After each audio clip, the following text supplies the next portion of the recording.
it allows your unconscious mind to make these changes inside your body. And so, I can help guide people and give them suggestions. It's kind of fun, really. Hey, how's it going? Thanks for tuning in. It's me, Jason. Welcome back to my channel. I am here with John St. Clair from lifeattunement.com. I met John at a meetup group roughly about 2 months ago, and when we talked about our backgrounds and stuff like that, he talked about spiritual mental healing, and every facet that he mentioned was something that was completely new to me. Me working in healthcare for 12 years, I was like, what? How does this work? And so it dawned on me that I want to know more. But I didn't want to know too much, as our conversation carried on, so I wanted to save it for you guys. So John, what do you do? What do I do? Yes. Well, in simplest terms, I help people to release everything that they don't need and to be able to know and express their true nature and to live their life purpose. Okay, so do people come to you with a particular physical problem or mental? Yes. Which one is the most apparent? Everything is pretty well intertwined. The kahunas say that when you have a mental issue that, and you're giving your unconscious mixed messages, it takes that information, sticks it in a black bag somewhere in your body until you're ready to open that bag and shine the light of awareness in and look at it. So from their point of view, your physical is a reflection of your mental. Now in consciousness-based medicine, all your issues start farther out in your field, and if you can address these things out here, well, they're just your thoughts. Before your thoughts become manifest into form, then you don't get it. Though it doesn't manifest in the physical body, but if you still have discontinuous thoughts, and these thought forms get more and more ingrained in your system, eventually they get into your body, and now your body is trying to give you a message. If there's something wrong with your body, it's trying to tell you something, right? Your unconscious mind knows how to heal your body. How does that message come about? Well, if I cut my hand, I don't have to go, right? It just does it. But if you have something that's not healing itself automatically, then it's trying to tell you, hey, pay attention to something. What is it? Well, the answer is contextual. Okay. All right. So if someone came to you with a particular mental roadblock of some kind, for instance, let's say it came to you, John, I have a memory that keeps me up at night. And what technique would you use to help me?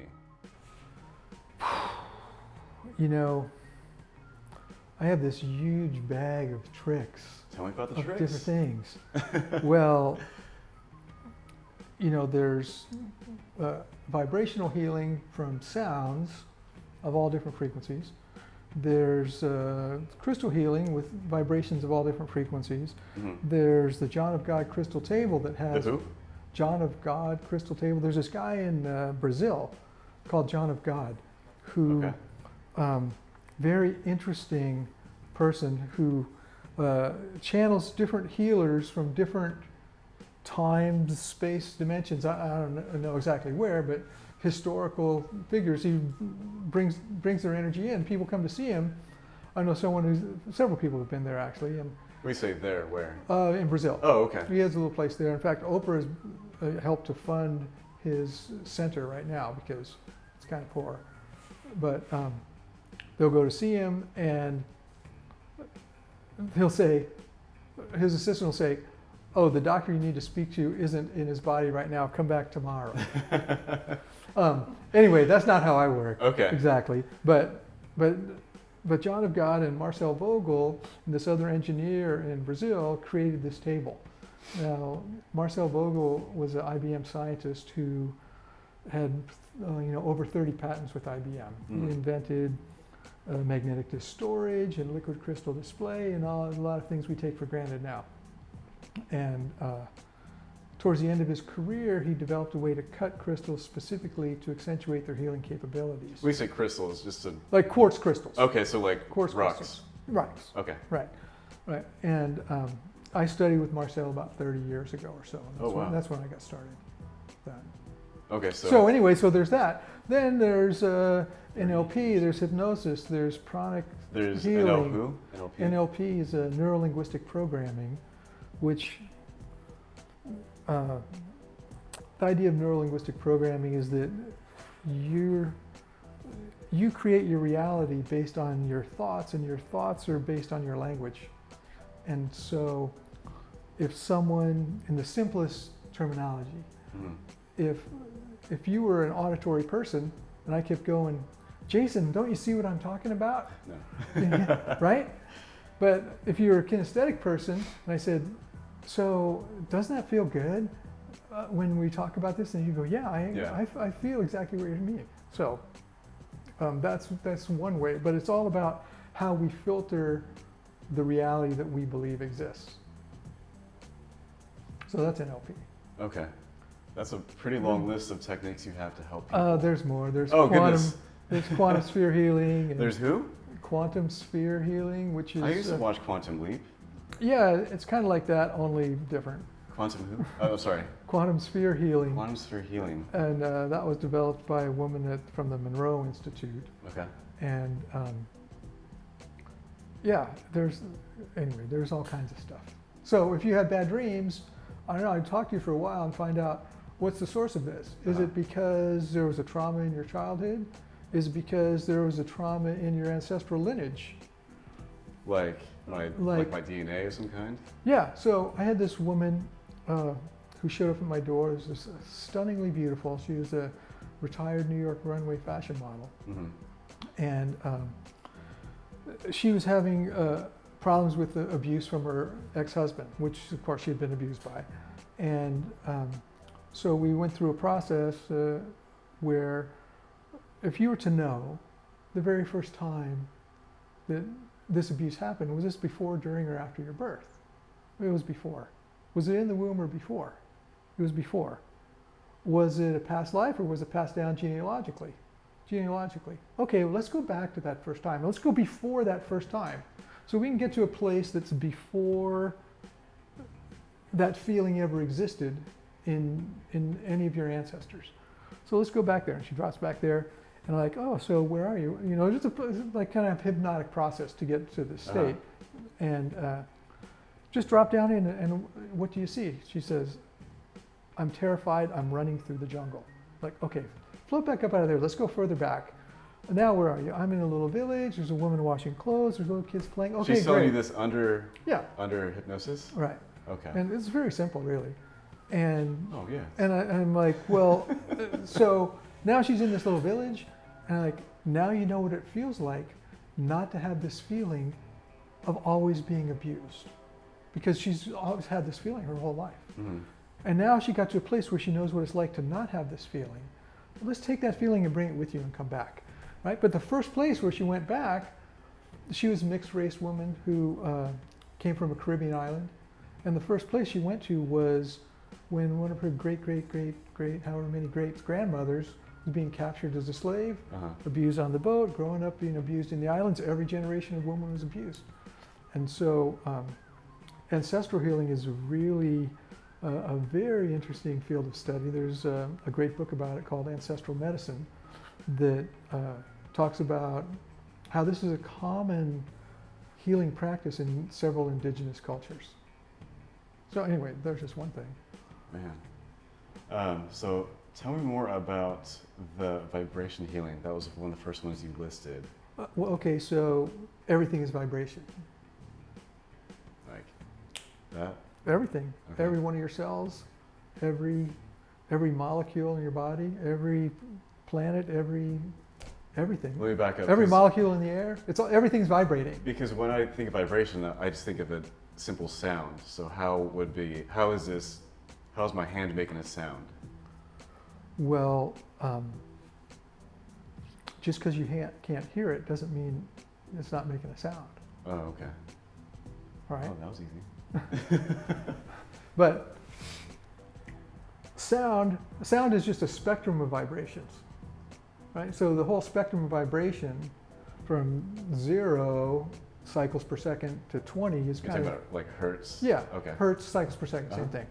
From 0 to 20 is kind of below the threshold of human hearing. From 20 hertz to 20,000 is generally the range of human hearing. It's probably the range of these microphones. Mm-hmm. You get up above that, you get into infrasound, ultrasound, where dogs, mice, they can hear up to 100,000. Dolphins, up to 100,000. Whales can hear below 20, and then you go past that, you get into heat, light, radiation, X-rays, gamma rays, all that kind of. So everything's vibrating Okay. on that spectrum. Now, when you go below that, below 0 cycles per second, it gets really interesting, because now you're talking about seconds per cycle. Really slow, right? You think it's really slow, Okay.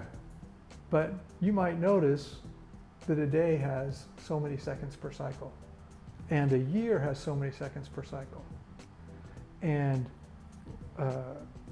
so the vibration of the planets is a year is still a wave, it's a vibration. It's just really low.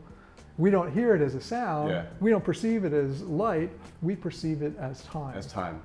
And so this is the whole spectrum of vibrations that I deal in. There is that fellow, Albert Einstein, one of his famous quotes I've is, heard him. "Time is an illusion." But yet a very persistent one. Yeah. Yeah. So how would you heal someone through vibration? So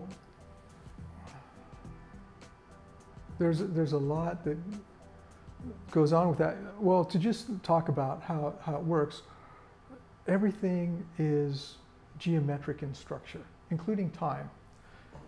We'll skip the physics part of that for now. All right. But in that structure, so if you're probably we have a picture somewhere of my room, and here's a person laying on the table. There's a huge gong at this end, a huge gong at this end, a couple gongs on the side. There's a bunch of Tibetan bowls laying all around them. These are all laid out in specific measured geometrical forms. Like this, let's say this table's the bed, Okay, and the bowls are laid around in a certain configuration. right. Is that per person or like for kind of general for each human? Pretty much just general, Okay. because you go inside of this form, this geometric form. And so the big gong, the gong has each of these different, and then there's the crystals and the lights on those, and these all have Nope, different, It's gonna be out of frame. these all have different spectrums of vibration, right? And so the gong can, the grand gong master that I studied with, Don Conroe, says, Wait, someone's title is Great Gong Master? well, he's the grand gong master. Oh, okay. Oh, The grand gong man. master. He's not just the gong master. He's the grand gong master. Sounds like a rap musician. Totally. Anyway, Don says the universe is a gong, and I was like, well, Don, I know you're really into gongs, but I don't know. The universe is a gong. That might be a stretch, but the universe contains every frequency, right? Like the ones you just explained. Well, the from- universe contains every frequency. Okay, because from it's whales infinite, to even beyond. mice. It's infinite. Oh, okay. Contains everything. Contains every frequency. Like what? The gong contains every frequency. Does Okay, it? so the gong contains every frequency. Okay. So maybe the universe is a gong, at least metaphorically. So in playing the gong, there's a process in sound called entrainment, discovered by Dutch scientists back in the 1600s, I think it was, when you notice that in the morning, you set all the cuckoo clocks in the store, and all the pendulums are swinging wildly, and then by the end of the day, they're all perfectly in sync. How'd that work?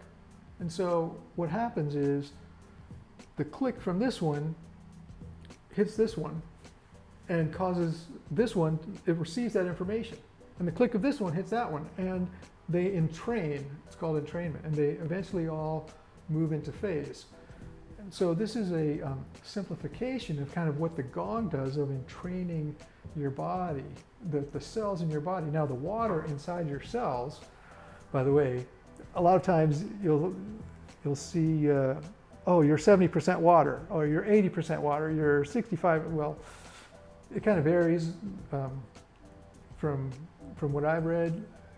Most interestingly enough, men tend to be 65% water and women are about 60%. Seems like it'd be the other way, right?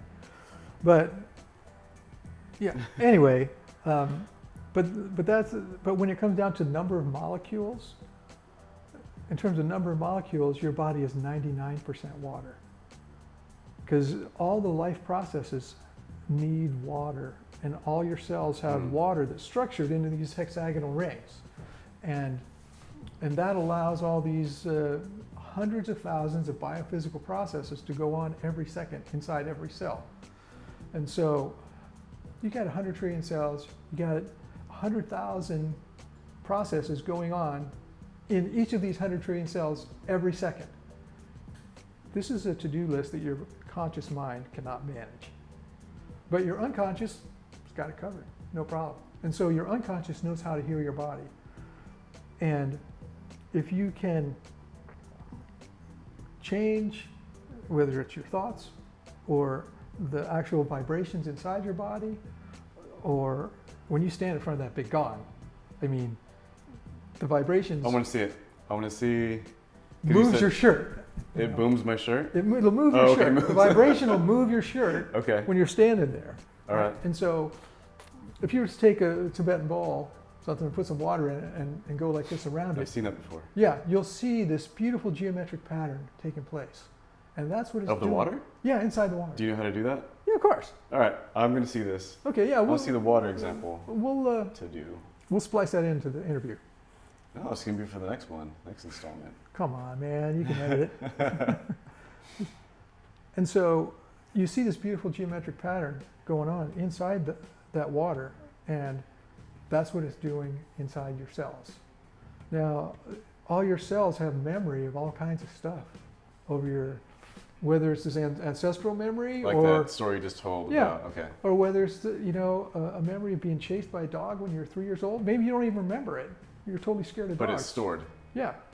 Oh, here's a really good one for you. Uh-huh. So this woman who's afraid of insects, terrified, all insects. Well, if you knew when this first fear happened, was it before, during, or after your birth? It was before. Was it in the womb or before? It was in the womb. Oh, what month? I don't remember. Like 3, right? Or whatever it was. And okay, so we go through the process, get rid of it. So when people come in with trauma, the last thing I want to do is to reassociate them into those traumatic events. Mm-hmm. Instead, I focus more on the process rather than on the content or on a story. So there's just a process that you go through to let go of these things. So we go through the process, she's all good. So she calls up her mom.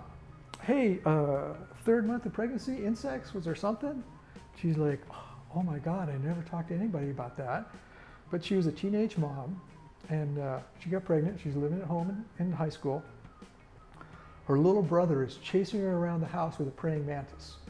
She's running away, screaming, and she falls down the stairs. Oh. She's laying at the bottom of the stairs crying, and her brother comes up, he drops the praying mantis on her stomach and walks away laughing. And then that little girl was born, and she grew up to be totally afraid of insects. So, she didn't have a conscious memory of this, of course. But all this was told to you under hypnosis? No, the only thing that was told to me was, when does this happen? Before, during, or after? Before, in the womb. Okay. That's all.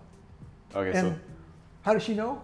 It's like, it's just the first thing that comes to your mind. And really, okay, do past lives exist? Well, there's pretty good evidence. If you look at the literature, there's quite a bit of compelling evidence for that. But even if not, even if you can't know, let's say her mom had already passed and there was no way to talk to her. Yeah. Doesn't matter, because you know what? You're doing all this in your head. Just like the reality that you have here, you're making it all up in your head. The photographic idea of reality, that we're taking a picture of what's really going on, is not what's happening. Hold on, let me back up. So what's taking place in this room right now is not happening? I didn't say that. Oh, okay. I said the belief that you're taking a picture with your eyes and that's what's happening, that's not what's happening. Your senses are gathering a bunch of information, and your eyes are absorbing radiation, and it takes like 33 milliseconds for 1/3 of your brain to process that information and make up a story of what it thinks is going on. Okay. What it thinks is going on, what it believes is going on, because it gets filtered through how you view the world. It's filtered through your experiences, it's filtered through your values and your beliefs. Okay. So let me try to put this in an analogy. So for instance, let's say I have a fear of dogs. I'm walking down the street. Yeah. And there's one corner with a group of dogs and there's one corner not. So essentially, subconsciously, I'm going to choose a corner without dogs because... You probably already know consciously you're afraid of dogs. Yeah. So you're consciously going to choose to go over there. I'm trying to figure this out. Can you give me another example as to how... It kind of seems like you're trying to say that we subconsciously put the blinders on in everything that we do. Right, because every second you're bombarded with billions of bits of information. And your conscious mind can only absorb like 128, 132, some small number compared to billions every second. Uh-huh. And so you have to delete and you distort and you generalize to make up what you believe is going on in the world. And it's impossible for us to know the external world. You believe this is a table, but it's impossible to know. All you can know is that you have gathered information with your nervous system, and then you've made up a story in your head based upon the information that you've gathered. Previously, this Right. is a table. Okay. Yeah. And there's a certain reality of by mutual consensus. We all agree with that. But if you were vibrating at a way different frequency, you might not see it as a table. You might see, the molecular structure of it, right? I'm with you on that. And so that's just, wow, that's just the vibration healing. I don't know how we got... Oh, so vibration, so there's the gong. Yes. And then there's the bowls, and the bowls are all laid, and in fact, I wore the shirt so you can see, you can imagine, here's the table, and you're within this hexagon. Mm-hmm. But this hexagon is really just a two-dimensional projection of a three-dimensional object, right? There's something called a Merkaba. It's like two Merkaba. It's two interlocking tetrahedrons. Okay. And this is the lore of the Merkaba is it's the geometry that carries your spirit through space and time, and it's a three-dimensional object, and the six-pointed star is like a shadow of this three-dimensional object, just like your body is a three-dimensional shadow of your immortal soul. So when it comes to healing or making a change, I don't really like to say healing because people heal themselves. I like to facilitate a space where they can make this transformation. And so there would be bowls all around them, and gongs have all the frequencies to get them going. And then for more specific conditions, maybe I'd play the six-pointed star, maybe I'd play a five-pointed star or a spiral. We say the star, that's configuration of the bowls? Configuration of the bowls around the person. Okay. Right. Or there's all different patterns that I might play to help to guide them to create a space where they can make a change internally so that they can heal themselves, right? You don't have to go, No. Yeah. But more of a physical, technical question. So once they're on that table, yeah. What do you do? It depends. Okay. It depends on what they're there for. How many times are they coming in to? How serious their condition? They just want to stop smoking? Okay, one time we're good. Okay. Let's say you got something more serious. Well, actually, let's use that as an Okay. example if someone did want to quit smoking. Okay. So why do you smoke? The Marlboro Man that I saw on TV in the 1980s. No. He looked cool, so. No, you smoke because it's a social thing. Uh-huh. You smoke because it's a habit. You smoke because you need to have a break from your work and have a reason. So what's the purpose of this behavior that you want to change? If we can discover what the purpose is, then we can go, well, if this is the purpose, there's probably a better way to fulfill the needs of that purpose than To smoking. replace it with something else? Right. Okay. And then Replace it with drinking. there you go. I'm joking. Right?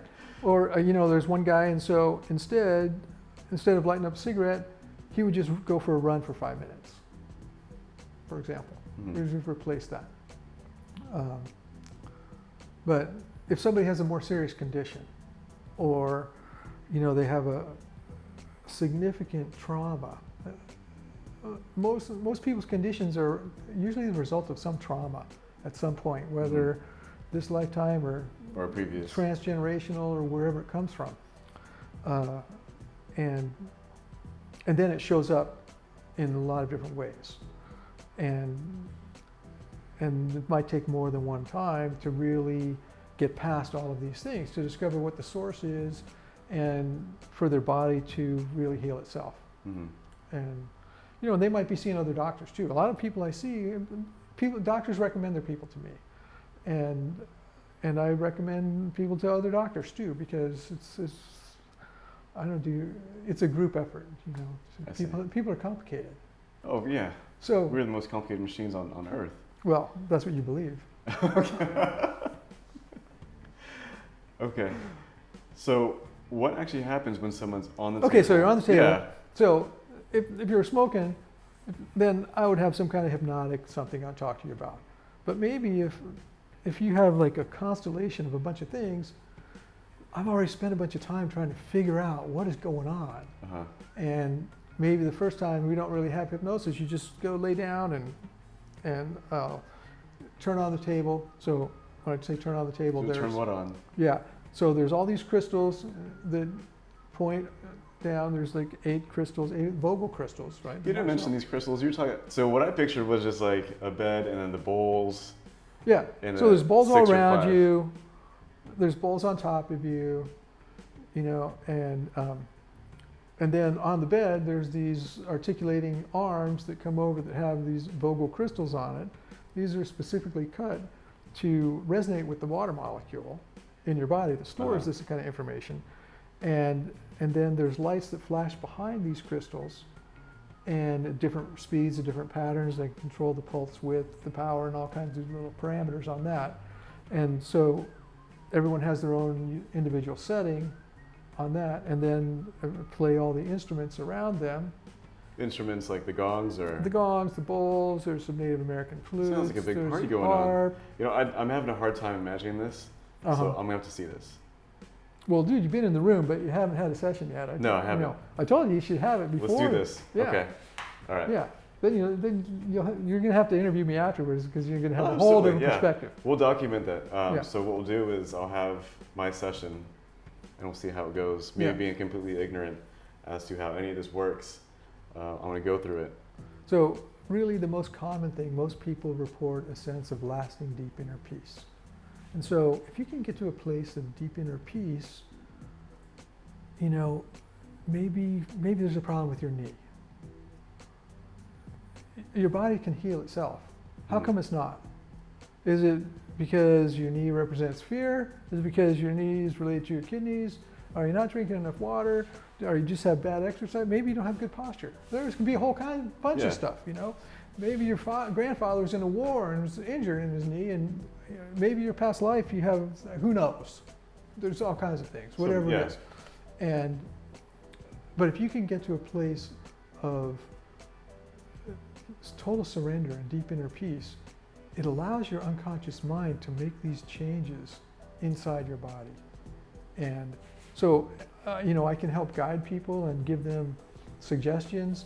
It's kind of fun, really. We'll take, say for example, somebody, whatever their problem is, let's go back before you ever had that problem. Where are you? I'm in my backyard of my grandmother's house, and how do you feel? I feel so happy. I'm a little girl. I'm dancing around, looking at the sky, and I can hear the birds and feel the wind and smell chocolate chip cookies my grandmother just brought out, and we reassociate into this very resourceful state of someplace before any of those problems existed. And then as we talk and we go through the session, and I'll anchor into their subconscious suggestions of, whenever you smell chocolate chip cookies, you'll remember you're free and happy.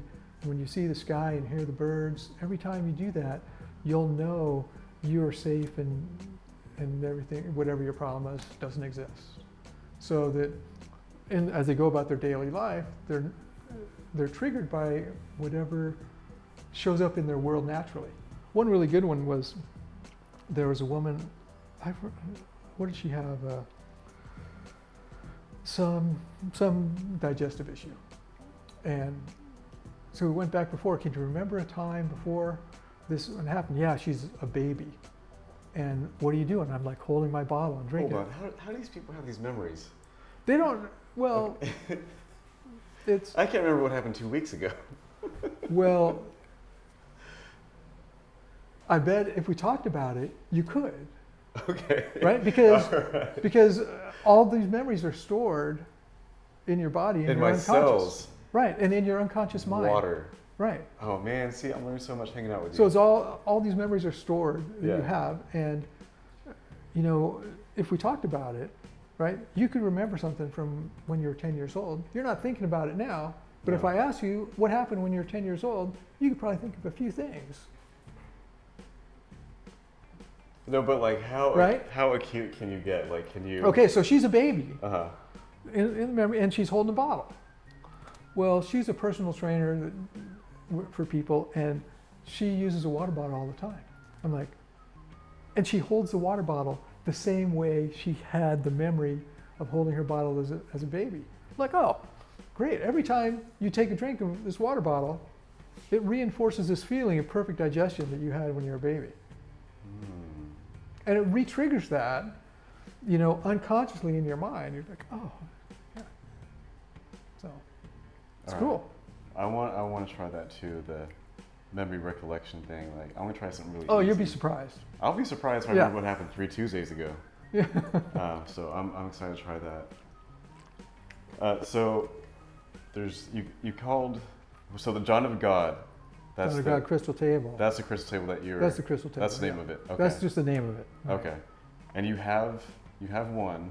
Yeah. So who else? Oh yeah. So the other thing, too, when you lay on the table, you get these balls on top of you, and then there's another table almost this size with all these other kind of different crystals, all different ones, different colors and shapes, and some are cut, some are natural, and beautiful. So it's really, you'll take a picture of it. It's so interesting, and then I'll put those crystals all around, the bowls all around someone. So, you have this field around you, right? This energy field. Mm-hmm. And so where does that come from? You've been in healthcare for all these years. You work in radiology, right? Correct. And people have this energy field. What's the source of that? Their heart. Are you sure?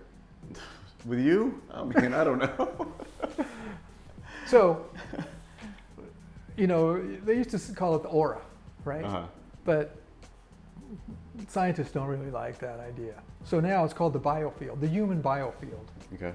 And of course, Western materialist scientists believe that the human body generates this biofield. Seems logical, right? Yeah. Well, that's the problem with logical. Like an energy source? Well, I don't know, like, hold out your hand. Okay, so feel that? Yeah. Right? Okay, I didn't touch you. What did you feel? Warm. But how did you feel that? I wasn't touching you. Just proximity. Proximity of what? Of your hand close to mine, like that. Yeah, but did you feel those pipes behind you? Mm-mm. It's proximity. It's true. It's a different proximity. What about this? No. Okay. Actually, I'm thirsty. Hold on. Matt, can you hand me that water bottle back there, please? You guys were talking about water molecules and all this stuff. Okay. Oh. Thank you, sir. Thanks. So anyway, your biofield, it's like I was talking before about consciousness-based medicine, where your thought forms, start out here in your biofield and work their way in. If you don't change your attitude and change your mind, then you end up with some kind of stuff in your body. Now, in terms of the Western stuck in your body or stuff in your body? Stuff in your body. But so anyway, Western model says, oh, your body generates this field. Although they can't really say how. Mm-hmm. They know that your heart generates this big magnetic field. How does it do that? Well, they don't really know. Can't say. But the magnetic field of your heart is really separate of your whole biofield. I mean, it's part of it, but it can be measured distinctly from everything else. And so the crystals operate out here in the biofield. Now, so maybe the human body does generate this field, okay? But maybe this field is what causes your body to incorporate and manifest into the physical world. Mm-hmm. But how could you tell? Don't know. But so these crystals, though, are vibrating at different resonant frequencies, and they can be programmed for specific things. And so I can show you a paper I wrote, a study I did of how I can store information in crystals and how I can erase the information in crystals. And I erase people's, like yesterday was a guy who's going through a divorce, and he's wearing his wedding ring on his right hand now. And took it off and I'm like, dude, look at this thing. He goes, yeah, it looks pretty dull. Oh, okay. And then I do a process to erase all the information in it, and he's like, wow, amazing. Wait, you erase all the information in his ring, because metal and stone store information. And same thing, I just made a video this weekend about erasing information stored in the bowls, because the bowls are made out of metal, and the crystal bowls too. But what is the importance of his ring storing information? Oh, so the best story about that is when I was learning about all this with Marcel Vogel, there's this old guy.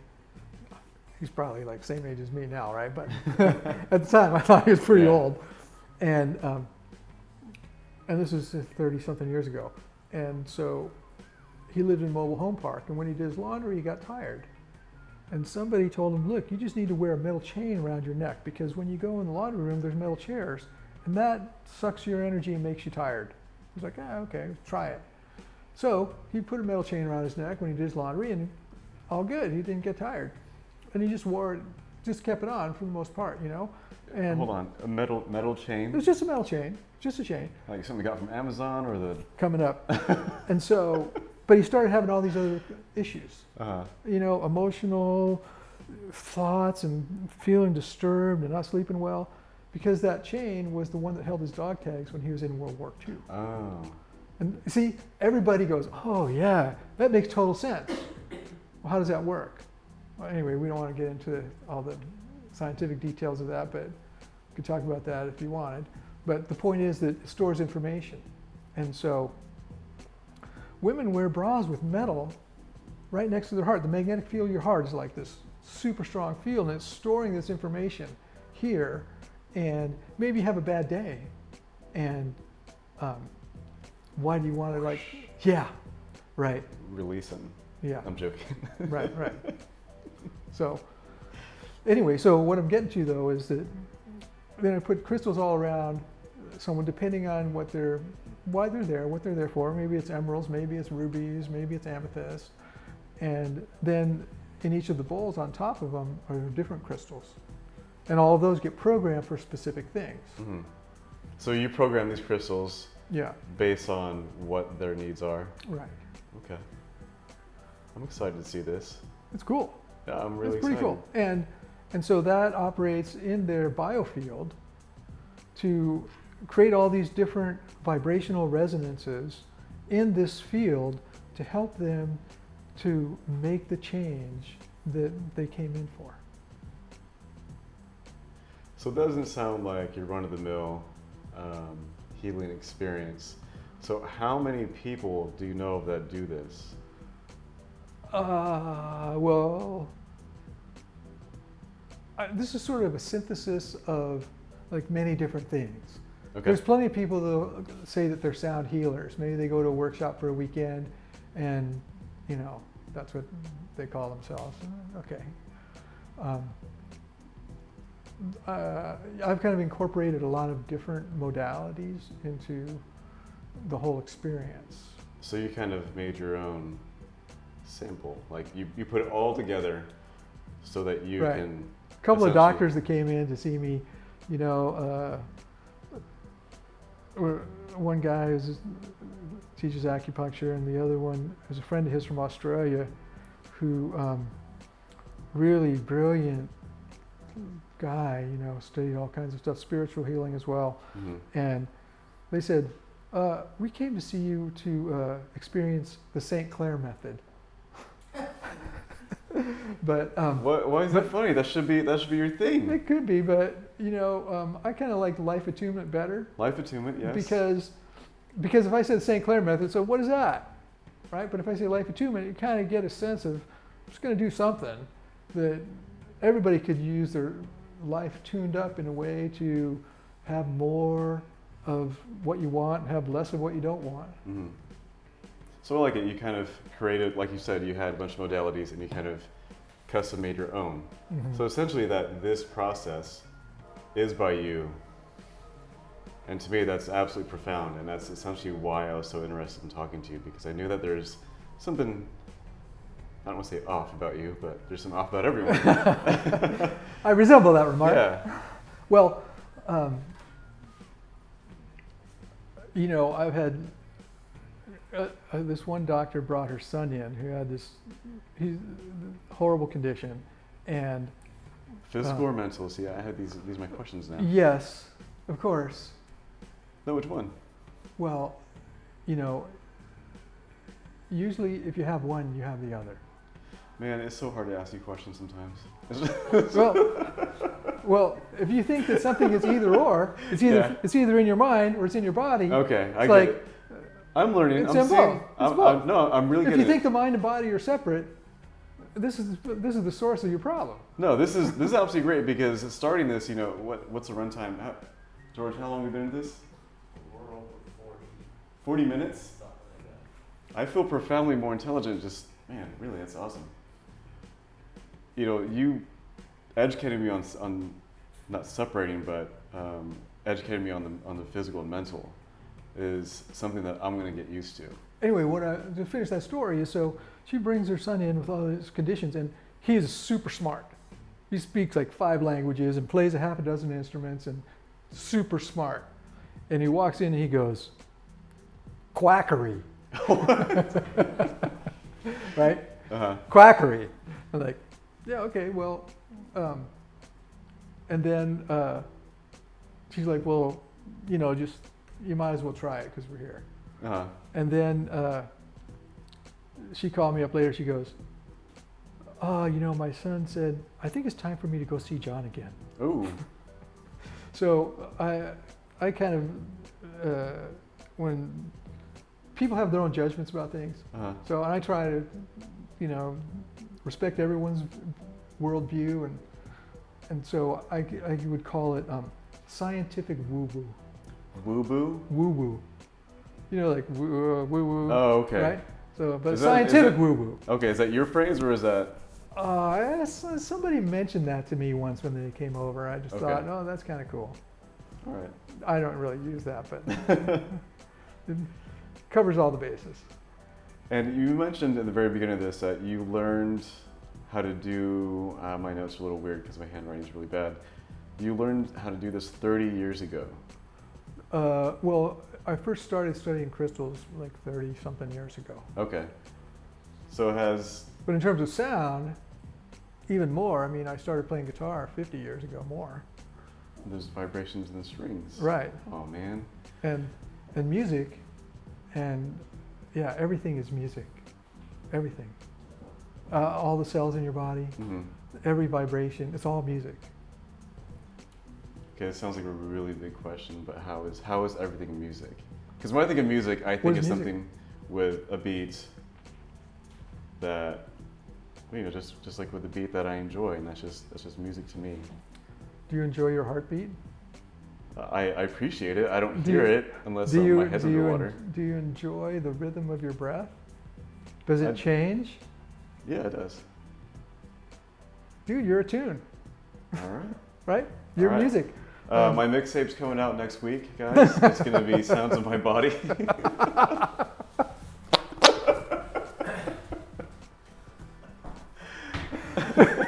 That's pretty much the best thing you've seen all day. Dude, maybe I can sit in. Yeah, there you go. So we're going to have Sounds of My Body with a cut-in of John with his armpit Yeah. parts. Okay. So 30 years ago, you started. How did you begin this journey of healing 30 years ago? What started it all? I always thought crystals were really interesting, and I wanted to find out more. And Marcel was the guy, Mhm. and so I started hanging out with people and him, and kind of got into that. And Where was this? it's here in San Diego. Oh, okay. Yeah, and then he said, "Hey, why don't if you'd like to come up to San Jose and learn to cut crystals with me, I invite you." And I was like, You can't be saying stuff like that now. It sounds like. and I was like, I don't know, my life, and I don't know how I could do that. I didn't have a belief system like I do now. Mhm. Oh, I could do anything. Like then I was like, oh, man, that sounds cool. I have no idea how I'd do it. I just didn't go for it. But it's cool because I still, played with him and learned things and studied, and then I continued my career with music and other things too. I've done a lot of different things. Mhm. But one day I was sitting in the lodge of my Native American medicine woman friend up near Mount Shasta. I don't know, it's been a while. And she said, I just see you with this big bowl in front of you. It's like, Was what? this the 70s? Maybe I'll get one. Not that kind. Okay. Maybe I'll get one. And so I got this big crystal bowl. Uh-huh. And I got some Tibetan bowls and got some more and got a gong. Got hung out You got with your own other people starter doing kit. that stuff. And the Oh, next thing you goodness. know, I'm building my own room with sound isolation and electromagnetic You're isolation. talking about right now? Yeah, right now. Fast forward 30 years. Yeah. Okay, so we talked, when we first met at the meetup group, you talked about this room that you're building.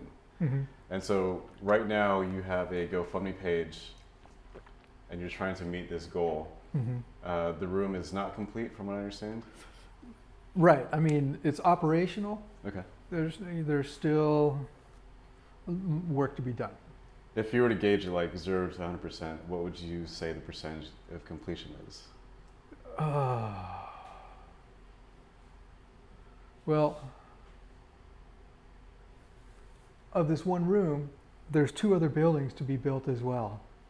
Oh, okay. Besides, I still got to build a bathroom, build a waiting room, build a consultation room, Okay. the courtyard and trees and fences and sidewalk and all that stuff has to go in too. Okay, so it's So it's almost not sounds like just different that. phases that you're building in. Exactly, Okay. exactly. Um, I mean, but it's fully, the inside is functional. I need to get some ventilation put in and air conditioners and stuff like that. But, I can't have any groups there really because it's totally airtight and soundproof. It's okay. good for a couple people for a few hours, but you get 20 people in there, It's pretty hot. I haven't done that because one, I don't have a bathroom. Okay. Yeah. And the other, I got to get the ventilation going. So your GoFundMe So page, is that just for the first phase of the main room? No, it's for the whole thing? For the whole thing. Okay. Do you mind discussing where you are Sure. in the GoFundMe page? Sure. Your I'm goal trying to is raise $75,000. 75. Okay. I've probably got about 3,500 so far, Okay. and we're working it. Now that you came with Matt, helped me get some testimonials. Hopefully, we get more traction on that GoFundMe page. And the GoFundMe page I'll have in the YouTube link on the bottom. It'll be the first thing that you see. It'll be John's GoFundMe link and also to his webpage, lifeattunement.com. But I'm definitely scared that these cameras are going to start killing the battery. George, how are you looking? One's down. Yeah, that one, this one. Okay. Do we have enough for a Q&A? So with everything that we saw, the abundance of information that John has, and my only correlation, and I feel like this is just the tip of the iceberg of what John does. I mean, on my Pretty much. stat sheet, I only touched among two major subjects.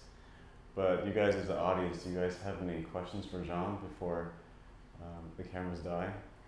I had a testimonial. For many, many years, I had a kind of a traumatic childhood. Hold on real quick, can we start with your name? My name is Lowell. And for many years, due to childhood trauma, I used to have this recurring dream. Years and years and years, like at least once a month or twice a month, and I'd wake up like really scared.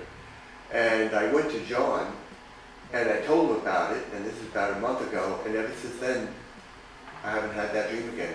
It's just amazing. He was able to get inside and just play with my head, so to speak.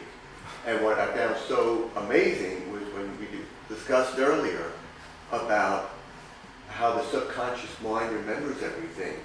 He started asking me questions, and like from nowhere, these old memories and images came up. And fortunately for me, I remembered, so I could tell him, and he healed me, so to speak. Was this under the hypnosis or under? I think this is what's known as conversational hypnosis. Okay. It's his voice, it's his intonation, and I just felt so comfortable in the room and with him that it just happened. I don't know how to describe it. So But I think it's something, his gong room, music room, is something everyone needs to experience. Once you experience it, you'll be able to know exactly that there's other elements of healing out there. I'm excited to see this. And that we're all connected on some level. It's pretty amazing. All right. Well, thank you for your question and testimony. I appreciate it.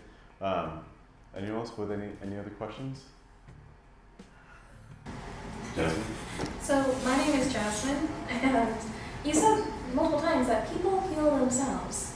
Do you see this becoming, in this technological age that we're in right now, becoming kind of like an app development, where people can actually kind of attune their room based on what the app says is good for the feng shui? And do you see that in the future, or what?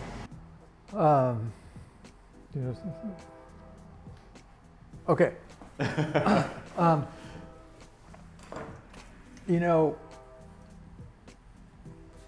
I know that you want your phone to heal you with everything, but it probably is not going to work that way. I believe that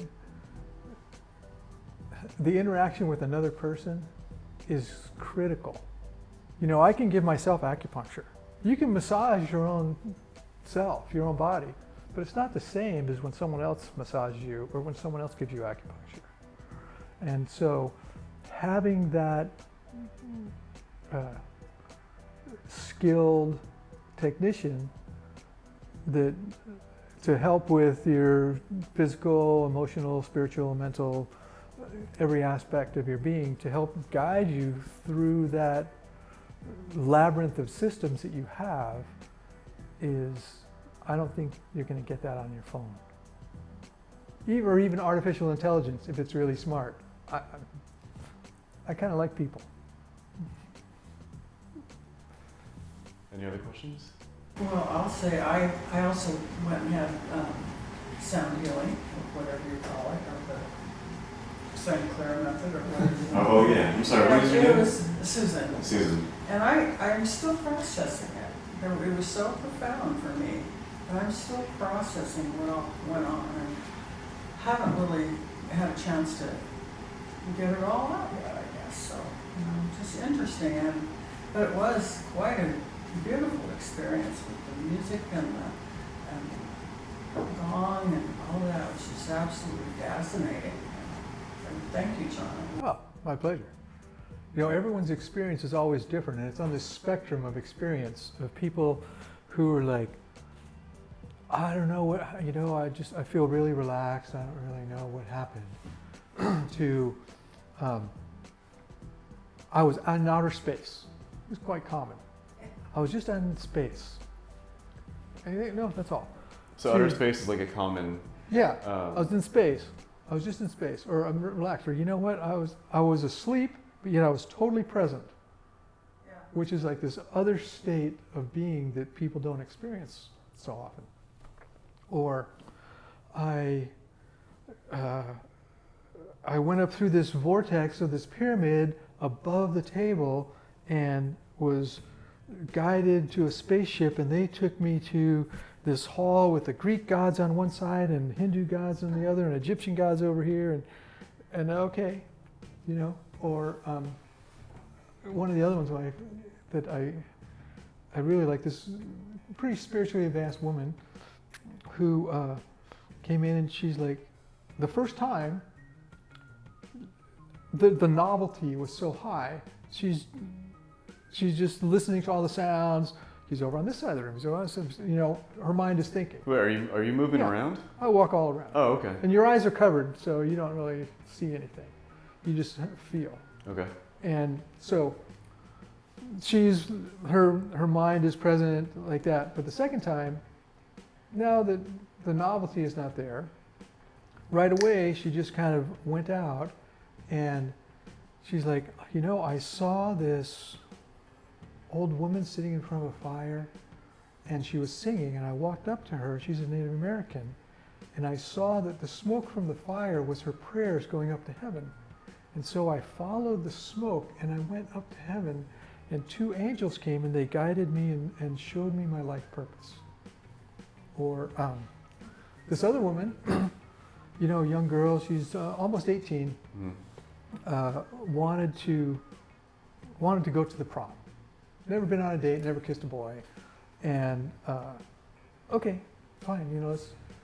She thought this was too superficial of something to come in for, but I was like, oh, no, whatever. You just have to have some point of contact to get started.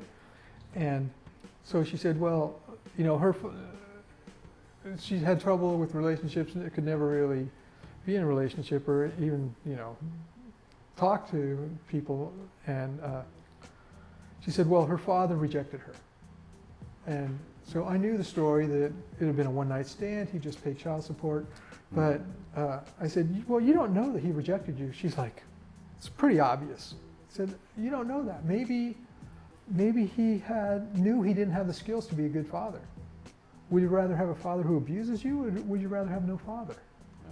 And sometimes to change someone's belief, to give them a new belief, is harder than just putting a little bit of doubt in their existing belief. Because belief is 100% or nothing. If you believe something 100%, you can lift up a car, you know, to pull your baby out from underneath it. Because you totally believe it, 100%. But if you don't think you can, you can't. And so just put that little bit of doubt in her existing belief. So after a session, like, so what happened? She goes, well, you know, I was walked down this spiral staircase underneath the ocean. And then I was at a masquerade ball dancing with my father. And he handed me off to another boy to dance with. And I was like, do you understand what happened? And it was just a dream for her, you know. But a lot of people, they're like, okay, it's not a dream. This was something that really happened, right? And in ancient Greece, the god of healing, probably you're familiar with the caduceus, right? The staff with the wings and the two snakes going around it. Yes. Yeah, right? This is from the god Asclepius. Oh, okay. Who's an ancient healer in Greece. And when people would come to him to get healed in his temple, the healing, so much of it was the travel of the journey of getting there. Then when they got there, they went in the temple and they had a dream, and they came out and told him the dream, and then he told them what that was, and then they were healed. So kind of like that. Yeah. I have a few more props. Well, I'm very excited to see the progress of your room, the GoFundMe page, and ultimately, I want to, you know, we're going to go through this process. I'm going to try it out. Yeah, man, come on see how over. this goes. Matt, on Instagram Live, do we have any questions or anything? No. All is well? Yeah, just okay. Well, any other questions from the audience? Questions, comments? Pretty profound. It's quite an interesting experience. You're going to love it. Okay, I'm really looking forward to it. Again, John St. Clair from lifeattunement.com. I'm going to put his GoFundMe page and his web page, and he serves all of the world. Anyone who wants to come by and see Actually, you. I do have people come from all over the world. Oh, okay. But you're based out of here, North County, San Diego. Right. I'm in La Costa, and but yeah, I've had people from all different countries. Wonderful. Okay, so the next installment is going to be me going through the table, and we're going to see how this goes. I'm really looking forward to it. John, I want to say thank you for your time. Hey, thank you, Jason. Till next time. Okay. Cut. All right, you guys. Thank you so much for coming.